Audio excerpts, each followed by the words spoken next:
Hi, it's Rabbi Eisenberg and welcome to this week's Torah. In this week's Parshas Vayikra, we speak about the karbanos, the offerings that were brought by the Jewish people in the tabernacle and then subsequently in the Beit HaMikdash, in the holy temple that we had in Jerusalem. And the verse starts off in its introduction to bringing karbanot. It says, Adam, a person, ki yakriv, when he will bring, mikem, from you, karban Hashem. And the question is, what does it mean, ki yakriv mikem, you will bring from yourselves? Of course you should bring from yourselves. Who else are you going to bring from? Don't take other people's things and bring them. And I think the answer is the following. When we read about the first offerings in the Torah, all the way back in Parshas Bereshis, we read about two brothers. We read about Cain and we read about Hevel. Cain brought from whatever he had left over.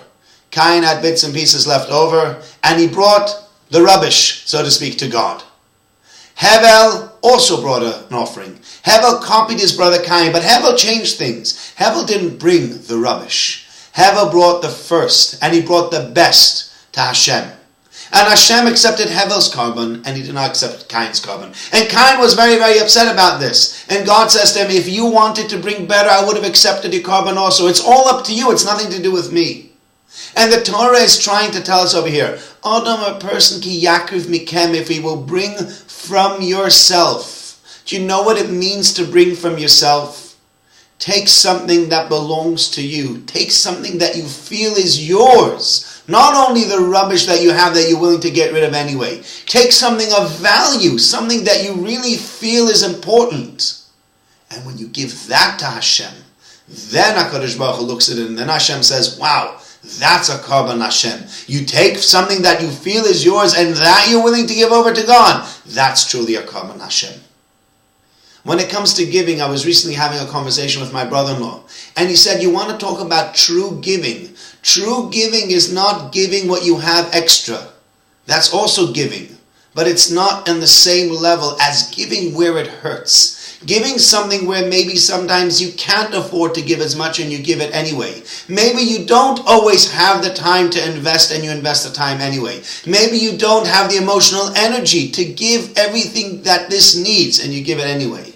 The amount of giving that is invested in that, the way you give in that is a totally different giving. It's not just you gave a little bit extra. Qualitatively and quantitatively, it's a very, very different amount. And if we want to learn how to give, if you want to really learn how to become a giver, the way to learn to give is to give mikem. Find something that you feel is part of you and share it with someone else. Don't give all the extras that you have. I don't need this anyway. I'm happy to pass it on. It's a nice thing. I'm not denigrating it. Of course it's important to give no matter what. But to become a true giver means to go beyond yourself. Go beyond your means. Go beyond everything that you stand for. And maybe give even beyond that. That's mikem. That is a piece of you. And when you give that, then you truly become a giver. And that's what the Torah means. A person should give mikem. He should give something that he feels is a part of him. That he feels is something that he really needs. That he can still live without and give to other people. Don't give beyond your means. Don't give something that you can't afford to give. But if it's something that you could afford to give, but it hurts to give it, that's when you start learning how to give. That's when you start becoming a true giver. And that's when your giving reaches a totally different level. Wishing you all a very good Shabbos.